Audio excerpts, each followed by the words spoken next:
Como é o nome dessa relação agora aí que está aparecendo?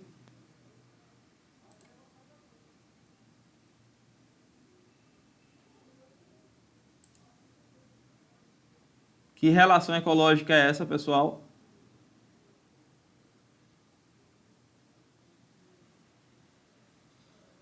Predação. Muito bem, Luísa. Qual é o nome dessa relação ecológica representada nessa figura agora?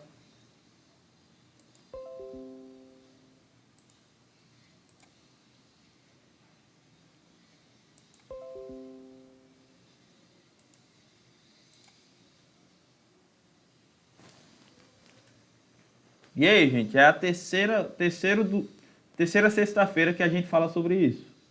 Qual é essa?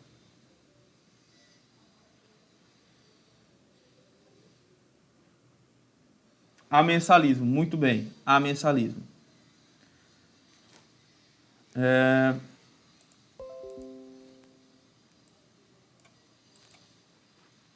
Como é o nome da relação ecológica representada nessa figura?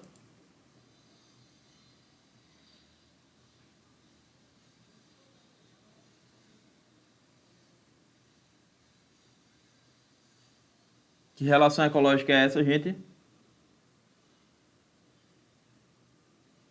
A aranha, a dona aranha, subiu pelo chifre, fez uma casinha, fez uma teia linda e tá morando no chifre do veado.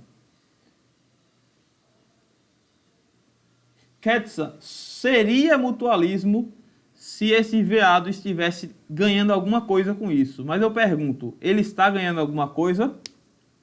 Aparentemente não. Só quem está ganhando é a aranha. Como é o nome da relação em que só uma das partes se beneficia e a outra nem se beneficia nem é prejudicada? Qual é o nome? Em que só uma se dá bem, a outra não se dá nem mal nem bem. Comensalismo. Exatamente. Comensalismo. Quem é a espécie comensal? É a dona aranha ou o veado?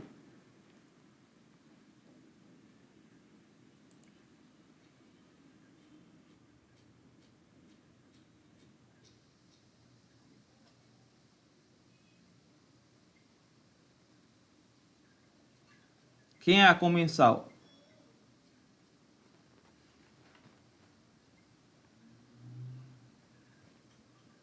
A espécie comensal é a aranha? Exatamente. É a aranha.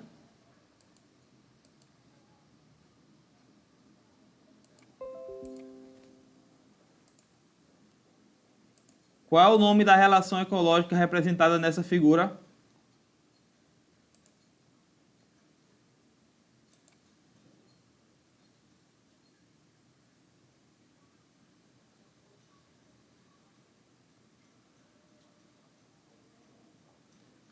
Então, seria comensalismo se a árvore estivesse ganhando alguma coisa com isso. Ah, desculpe. Desculpe, acertou, Emily. Eu processei na minha cabeça mutualismo, né? Fogo, acertou. Comensalismo, muito bem, Emily. Comensalismo. Porque só o pássaro que está fazendo o ninho aí nessa árvore está ganhando alguma coisa com isso. Para a árvore isso não importa, tá? Ela nem está se prejudicando, nem está se beneficiando. A espécie comensal, logo, é a ave. Muito bem, é isso mesmo. Desculpe, viu? E por último, qual é o nome da relação ecológica representada pela figura em questão?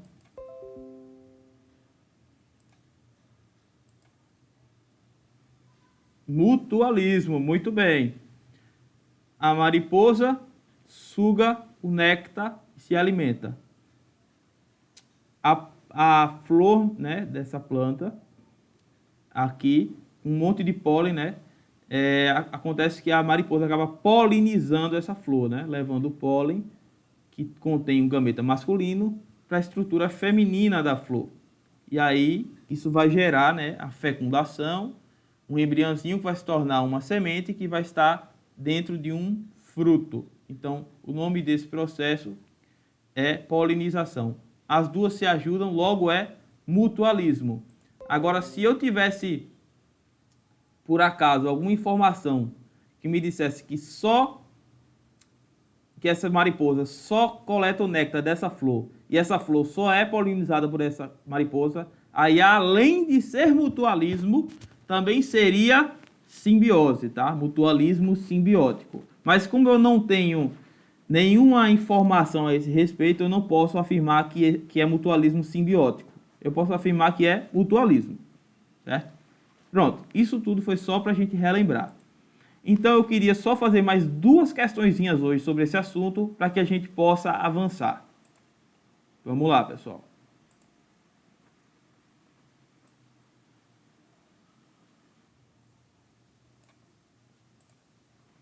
Essa aqui a gente já fez na aula passada, não foi?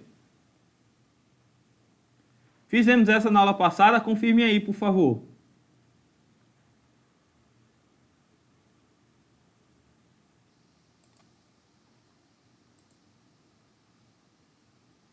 Não sei se deu tempo ou se não deu.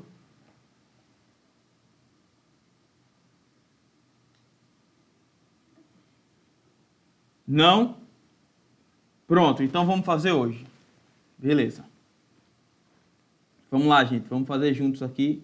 Quando for para a alternativa, vocês respondem sozinhos. Eu dou um tempinho aí para vocês. Vamos lá.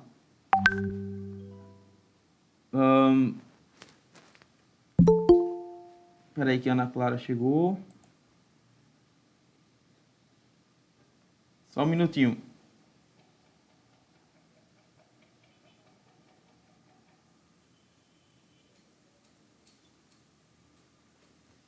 Vamos lá. Pesquisadores descobriram que uma espécie de abelha sem ferrão nativa do Brasil, a mandaquari, pera aí, deixa eu aumentar isso aqui. Scaptotrigona deplis, tá? Ou simplesmente mandaguari, cultiva um fungo nos ninhos dentro da colmeia, tá? É como se a abelha fosse uma jardineira, tá? Ou estivesse ali cultivando alguma coisa, só que essa coisa é um fungo, tá? Não é uma planta.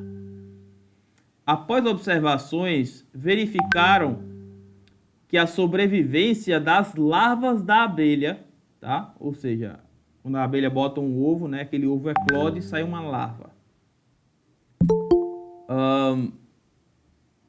A sobrevivência da larva da abelha depende da ingestão de filamentos do fungo, que produz metabólitos secundários com ação antimicrobiana, antitumoral e imunológica, além da alimentação convencional. Ou seja, os filhotinhos dessa abelha precisam comer fungo. Por sua vez, o fungo depende da abelha para se reproduzir e garante a sua multiplicação ao longo da geração e garantir a multiplicação ao longo das gerações. Ou seja, sem a ajuda da abelha, o fungo não teria essa multiplicação, né, como tem. O uso de fungicida, gente, é remédio ou veneno, tá, que mata fungo. O uso de fungicida ocasionaria a colmeia dessa espécie. Letra A, B, C, D ou E. Façam aí, por favor. E assim que souberem, coloquem a letra aí no chat. Por favor. 3 minutinhos. Vão colocando. Daqui a pouco a gente vê.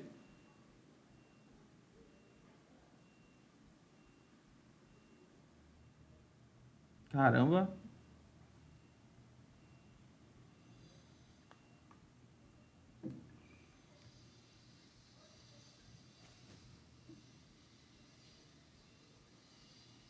É unanimidade, né, gente? Todo mundo marcaria a letra D de dado. Vamos lá, vamos uma por uma.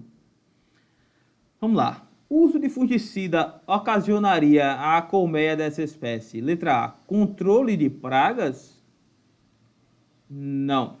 né, gente? Porque para a colmeia, ou seja, para a abelha, não existe nenhuma praga aí, tá, em questão. O que existe é comida para ela, né? O fungo para ela é alimento, não uma praga. Letra B.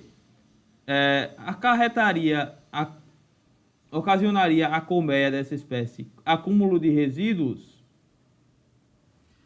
Até poderia ser, mas como é fungicida, a gente parte do pressuposto que mata fungo, tá? A gente parte do pressuposto que mata fungo. Claro que pode ser tóxico para ela. Então a B não está totalmente errada, não. Mas a gente sempre tem que colocar a alternativa que faz mais sentido, certo? Porque na questão não deu nenhuma informação a respeito da acumulação de resíduos em decorrência desse uso, entendeu? Então a gente não pode afirmar, ok? Letra C.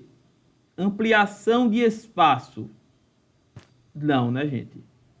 Não. Também não tem nada aí relacionando, né, a destruição do fungo com ampliação de espaço. Talvez tirando o fungo aparecesse outra coisa, né? Letra D, redução da população. Perfeitamente, porque na questão está muito claro que as larvas elas precisam se alimentar do fungo, tá? O fungo tem substâncias, metabólitos secundários importantíssimos para o desenvolvimento e sobrevivência dessas larvas para que ele chegue à fase adulta. Então é letra D de dado, muito bem. E o que é que diz a letra E? Um incremento do alimento. Incremento é a mesma coisa que aumento. Ele está dizendo que aumenta o alimento. Claro que não. Diminui o alimento, tá? Diminui essa fonte de alimentação que é o fungo, tá? Então, são dados reais da Embrapa, certo? É para a gente aí ficar atento a essa utilização de agrotóxicos, tá? Que não existem níveis seguros para a utilização desses venenos, tá? Quem disser que existe está mentindo, não existe. Ok, gente, muito bem. Vamos para a próxima questão aqui. Sim, lembrando que essa questão foi do ano passado, viu, pessoal? Veja que beleza, tá? Então, ecologia é isso, gente, é tudo que há. É fácil, dá para acertar as questões. Vamos para a próxima questão. Pronto.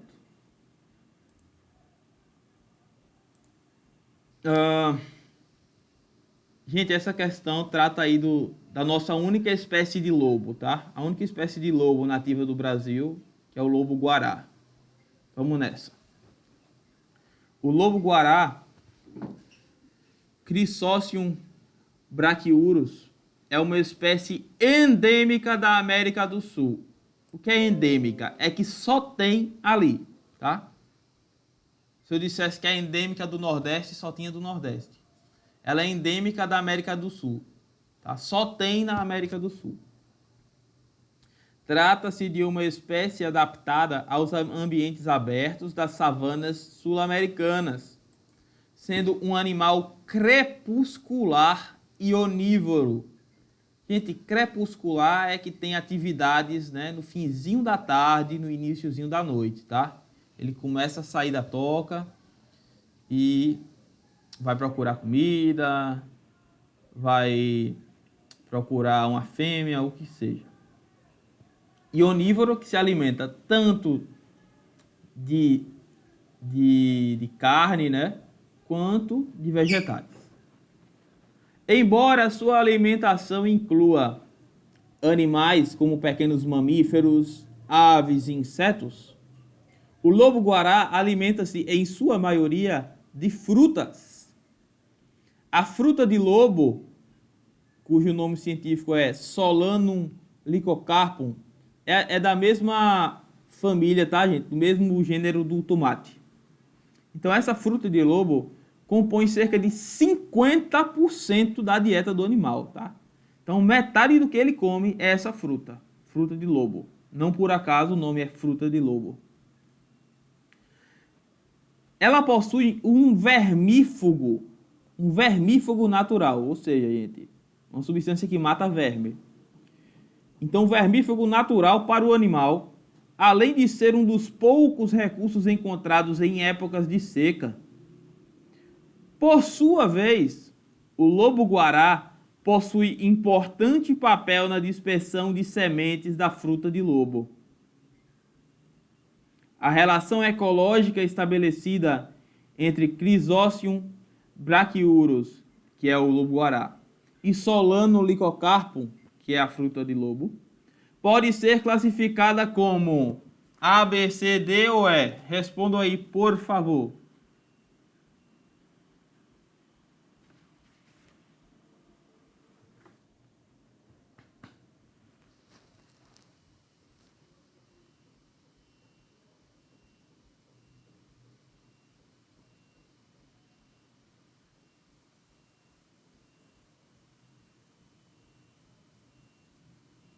Rapaz, a letra D tá ganhando de lavada aqui, meu irmão.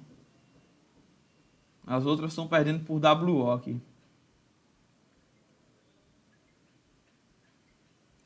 Gente, eu acho que vai ser unanimidade, né? Letra D de dado. Vamos nessa. Vamos lá. Por que que não é a letra A, comensalismo? Porque comensalismo é uma relação que tem como característica o beneficiamento de uma parte, enquanto a outra parte nem é beneficiada, nem é prejudicada. Só que nesse caso, é bom para duas partes, né, gente? O lobo se alimenta, né? Tem substâncias ali vermífugas, nutritivas e tudo mais. E para a planta é ótimo, porque o lobo leva essa fruta cheia de sementes para regiões distantes da planta mãe. Qual é o nome desse processo de levar a semente de um local para outro? Qual é o nome, Augusto? Qual é o nome desse processo? Levar a semente de um local da planta mãe para uma região distante. Está na questão.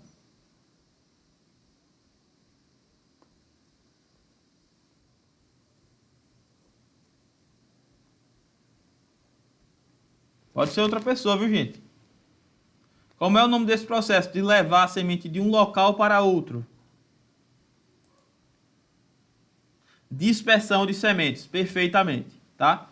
Então, o dispersor de sementes dessa espécie é o lobo-guará, tá? Sem isso, a gente provavelmente teria uma maior chance de extinção da fruta de lobo. Então, as duas se ajudam, tá? Não pode ser comensalismo.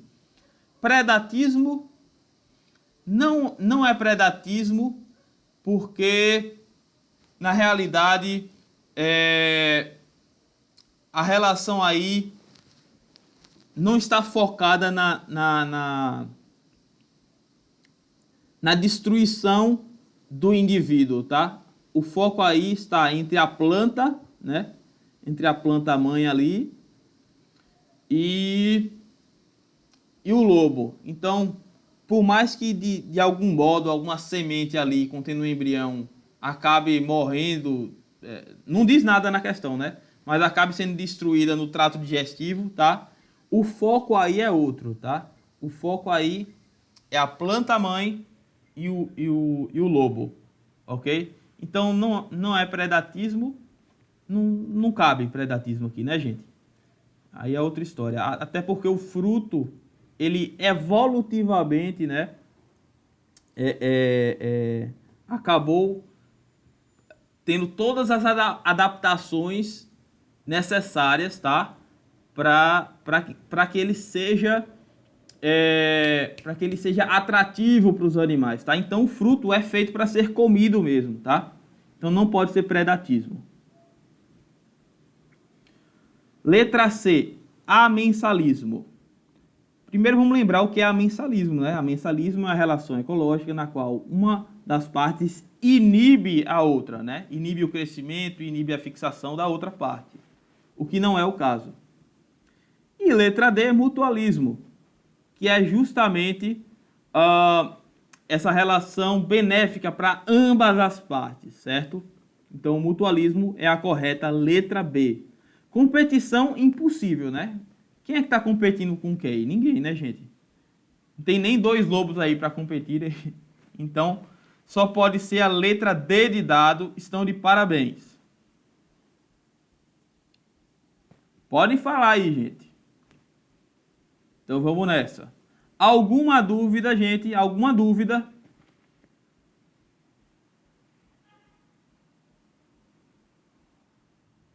Não, né? Tá funcionando, gente, esse processo aqui que a gente tá fazendo? Tá funcionando essa estratégia de resolver questões aqui no momento da aula com vocês? Tá legal assim?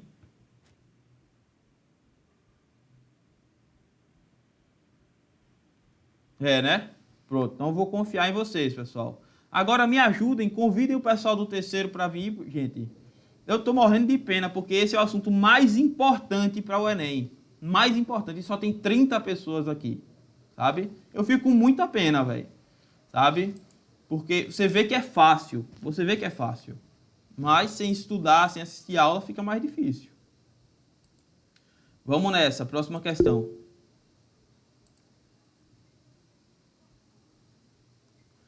Qualquer dúvida pode falar, Rai. E outra coisa, gente, as aulas estão todas no YouTube, sem exceção. Todas, todas, todas, todas. É só lá acessar, tá? Se vocês quiserem. Tudo lá. Vamos ver essa questão aqui agora. Espera. Deixa eu diminuir um tiquinho esse zoom.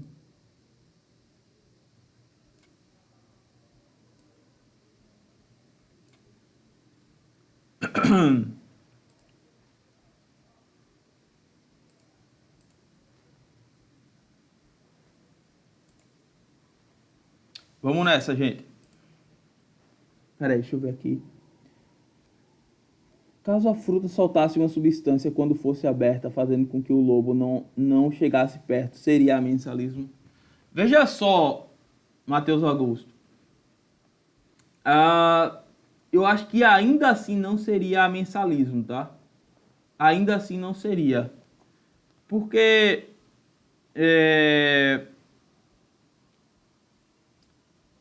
eu acho que não se encaixa exatamente no conceito, tá entendendo? Não para o lobo. Não para o lobo. Talvez algum inseto, tá? Talvez algum inseto que realmente que realmente fosse inibido, algum fungo talvez, sabe, Matheus? As plantas produzem substâncias antifúngicas, sim, taninos, por exemplo, que são compostos secundários, tá? Mas eu acho que para o lobo não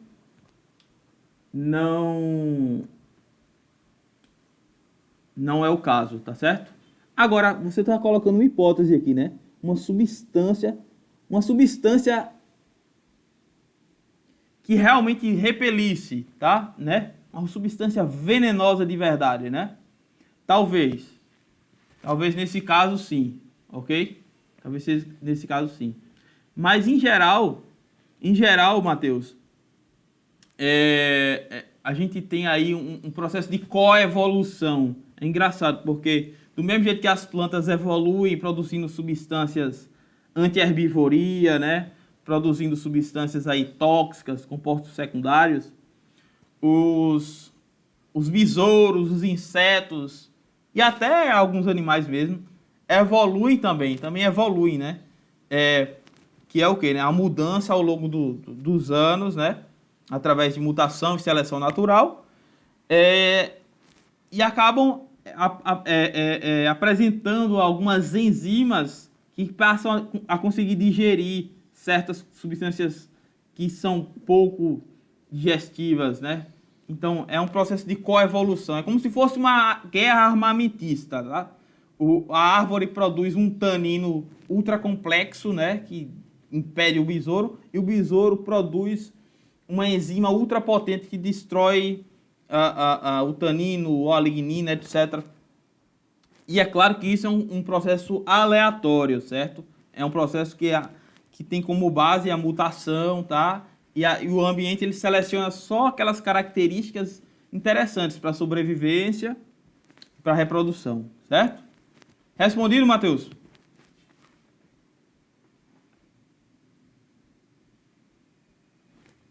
Ok, ok. Tá, gente, vamos lá. Próxima pergunta aqui. As figuras 1... Gente, não tá nem aparecendo a 1 aqui, né? Deixa eu diminuir um pouquinho o zoom. Só um minuto.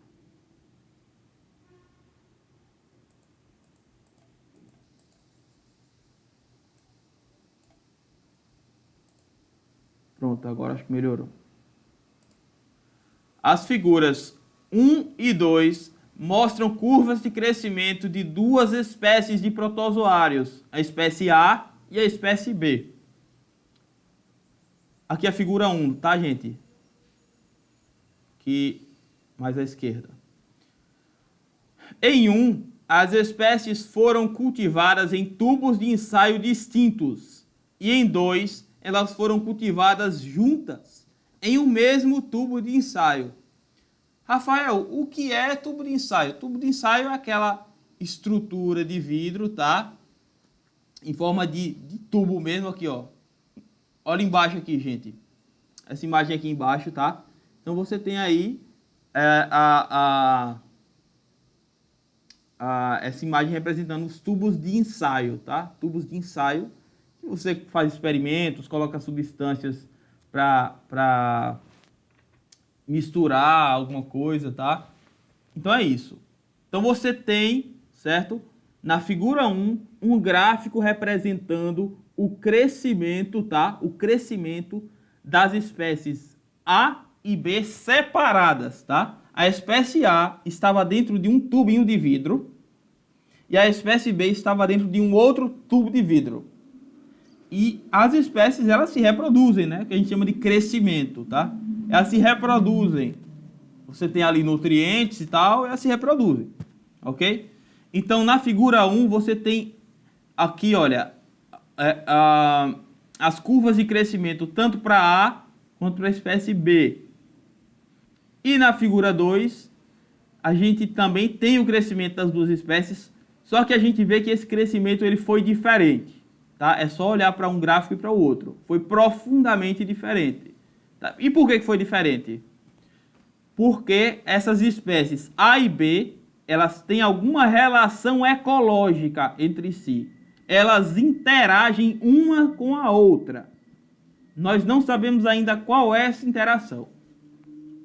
Elas estão aqui nessa figura 2, então, representando aqui, tá, esse crescimento, as duas espécies juntas no mesmo tubo. Tá?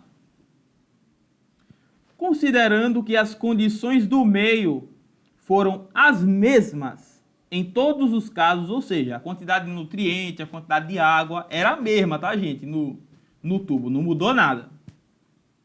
Considerando isso, a explicação mais plausível, ou seja, mais convincente, né, mais provável, para os resultados mostrados é letra A, B, C, D ou E? 3 minutinhos aí, pessoal.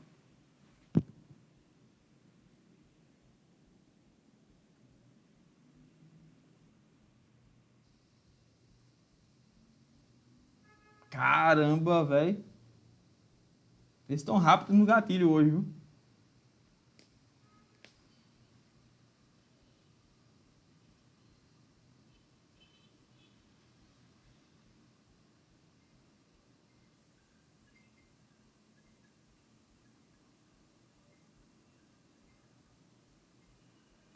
Ok, então é unanimidade, letra B de bola, vocês acham, né? Que B é predadora de A. Vamos lá, letra A. A espécie A é predadora de B. Não faz nenhum sentido isso, né, gente? Se A fosse predadora de B, um tanto B ali, a tendência é que no gráfico, na figura 2, elas estando juntinhas ali, A tivesse um crescimento, não é verdade? Pelo menos é o que o gráfico seria diferente o gráfico. Letra B. A espécie B é predadora de A. Correto, tá? Exatamente. Olha aqui, gente, nessa figura 2, vocês vão ver nesse gráfico que no início B estava com a quantidade de indivíduos inferior à de A. A estava crescendo, tá? E quando A começou a crescer, você teve uma curva de B aumentando exponencialmente. Olha como aumentou demais a curva. Aí, quando os indivíduos de A começaram a declinar, né, consequentemente, começou a diminuir um pouquinho a comida de B, é claro que essa curva não ficou mais tão acentuada. Ainda assim, você tem ainda um crescimento. Então é isso mesmo, tá, gente? Muito bem. Essa é uma das coisas mais fáceis e que causa mais medo nas provas de biologia, de Enem, vestibular e tudo, que são os gráficos, tá? E se você olhar com atenção, você consegue interpretar um gráfico facilmente. Estão de parabéns, é isso mesmo, letra B de bola. B é predadora de A. Mas vamos ver as outras. C. A espécie A é comensal de B. Não faz sentido, porque comensalismo é relação harmônica, ou seja, ninguém se dá mal, tá? Pelo contrário, no comensalismo uma se dá até bem, a outra não se dá nem mal nem bem, mas também tá beleza, não mudou nada para ela. Então não pode ser a letra C, porque você percebe nitidamente que houve algum tipo de prejuízo para a espécie A. Letra D. A espécie B é comensal de A. De novo, não faz sentido. Letra E. As espécies A e B apresentam mutualismo. Jamais, né, gente? Você não tem nenhum sinal aí de que estão se ajudando, né?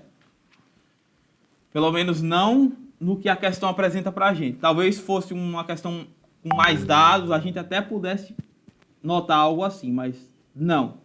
Então, estão de parabéns. Mandaram muito bem. Com isso, eu quero saber se a gente pode, certo, considerar esse assunto aprendido de relações ecológicas. Aprendemos, gente, relações ecológicas. Tá tranquilo até aqui?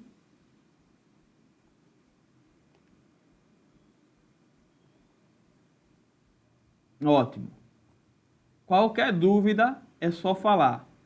Qualquer dúvida é só falar.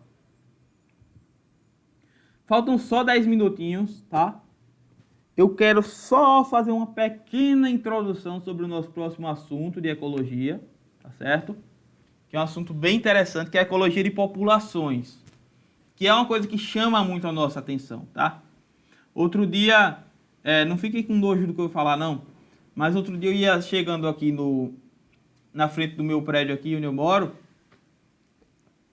tinha chovido, e meu amigo, eu nunca vi tanta barata junta, velho. Eu olhei assim de longe, parecia que a parede estava pintada de marrom. Mas era tanta barata, porque eu acho que choveu, eu acho que por conta da chuva, né, a água, né, acabou alagando lá a toca dela e elas saíram. Era tanta barata, meu amigo.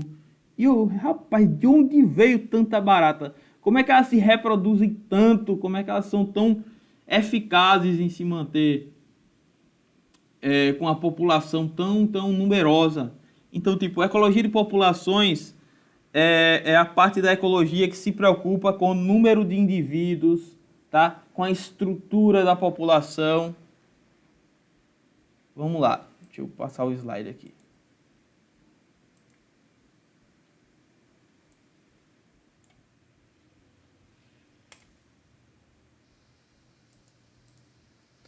Então, gente, a ecologia de populações, tá?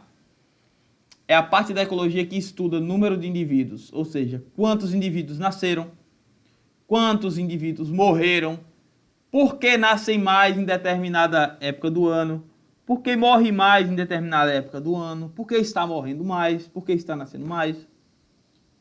Uma constatação também da ecologia de populações é que quanto menor o número de indivíduos em uma população, menos estável é essa população.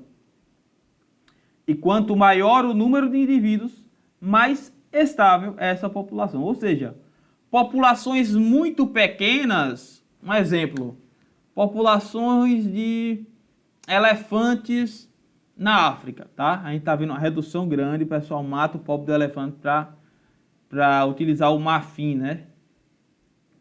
Absurdo. Então, populações pequenas têm mais risco de serem extintas. E a gente vai entender por quê, tá? Mas é importante que vocês saibam que nessa parte da ecologia a gente não tem um aprofundamento nos aspectos fisiológicos e morfológicos, ou seja, a gente não vai estudar o formato da asa de uma ave, o formato do bico, a quantidade de enzimas, não. Aqui a gente quer saber número de indivíduos, onde esses indivíduos estão, como esses indivíduos se organizam, se distribuem, qual a densidade, certo? Isso é ecologia de populações. Tudo bem até aqui, gente?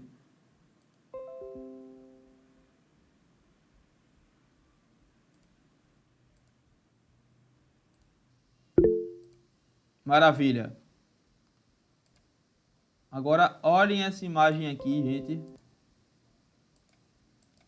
Coisa maravilhosa. Olha aí que beleza.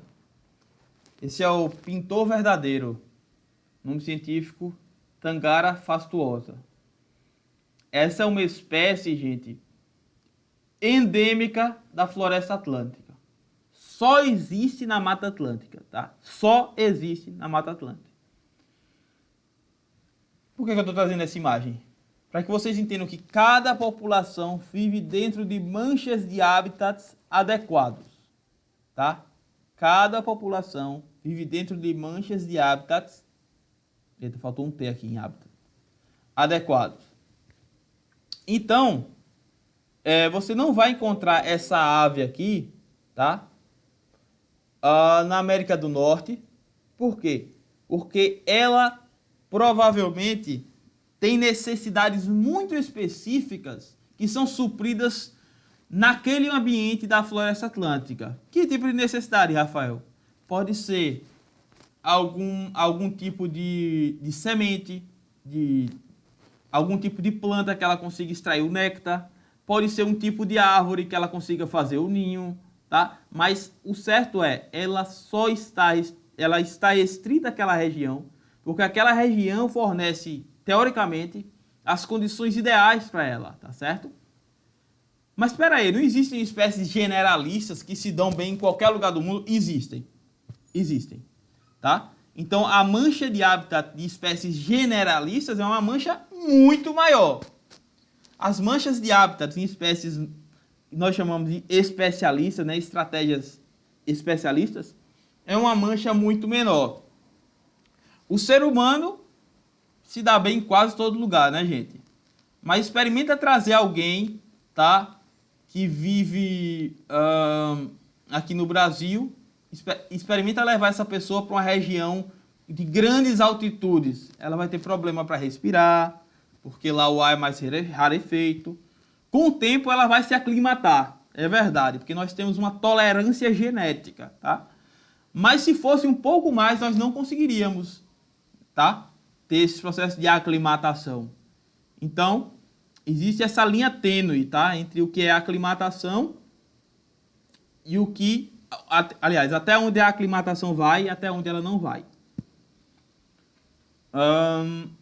Uma outra coisa, gente. Uma outra coisa, para terminar por hoje aqui. As populações são dinâmicas, ok? O que é que eu quero dizer com isso?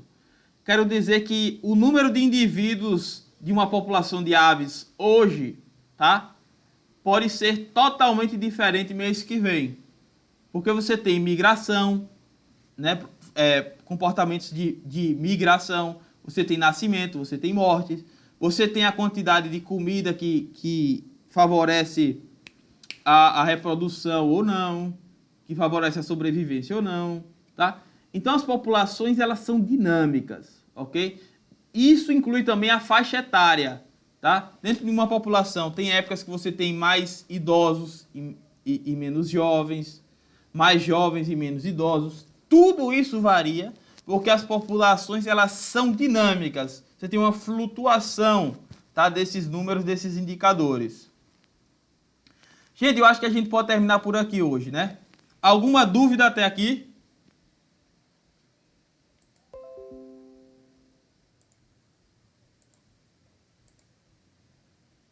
Ok, então eu vou pedir só uma coisa antes de vocês irem. Por favor, coloquem aí mais uma vez, eu sei que já colocaram, mas coloca aí de novo o nome e a turma de vocês, tá? Para eu copiar aqui para colocar nas minhas anotações. Então, quem colocar o nome e a turma está liberado. Desejo uma boa sexta e um ótimo fim de semana para todos, gente. Obrigado aí por tudo. Um grande abraço. Tchau, prof. Tchau, tchau.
Bom dia, professor.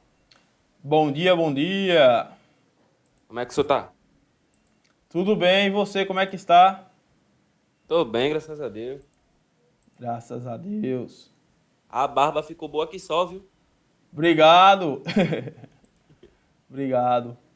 Um dia tem uma barba dessa, eu tô com 17 anos, 3 meses, 4 meses já de quarentena e só cresceu um espelhinho, velho.